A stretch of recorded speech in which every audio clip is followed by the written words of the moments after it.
কোন সবজির কি দর্শক, দাম এই মুহূর্তে? যারা বাংলাদেশের সবজির দাম জানেন না তারা কিন্তু অবশ্যই মাথামোটা ময়ূররঞ্জন ঘোষের কাছ থেকে বাংলাদেশের সবজির দাম জেনে সেই পরিমাণ অর্থ নিয়ে কিন্তু আপনারা বাজারে যেতে পারেন।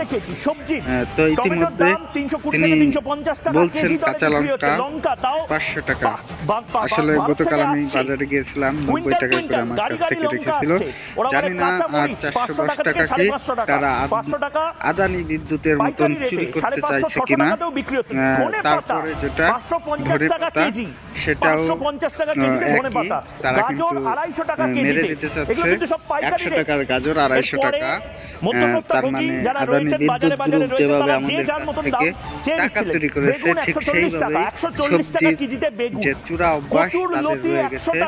কচুরলতি বর্তমানে বাংলাদেশে কম, মূল্য কিন্তু 60 টাকা, মানে এখান থেকেও 40 টাকা মারার ধান্দা। আমরা কিছুদিন আগে জানতে পেরেছি যে বই, আমরা যে পাঠ্য বই আনতাম সেখান থেকেও 900 কোটি টাকার মতন মেরে দিয়েছে পটল। দেখুন, তার আগে একটু কথা বললো, মূল্য আমরা নাকি একটু একটু করে কেটে তারপরে ক্রয় করি। এটা ভারত না, এটা বাংলাদেশ।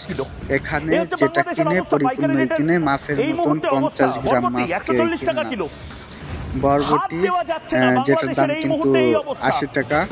লাউ কিন্তু বাংলাদেশে কেজি হিসেবে বিক্রি হয় না, ডিমের কেজি বলতে চাইছিল, সেটা বেদে দর্জন হয়ে গেছে।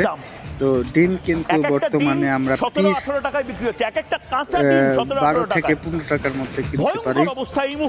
দেন ডিমের পরে এখন তিনি আমাদের বলবে যে তারা আমাদের বাঁচাচ্ছে, কিন্তু আসল কথা হলো তাদের কাছ থেকে সবজি না আনলে তারা অন্য কোনো রাষ্ট্রে সবজি রপ্তানি করতে পারবে না। আসল কথা এটা। দেখা যাক, তাদের ছাড়া আমরা বাঁচতে পারি। মৌলবাদীদের পুরোপুরি দখলে চলে যায় বাংলাদেশ, ভারতের জন্য কিন্তু এটা ভালো দিক নয়।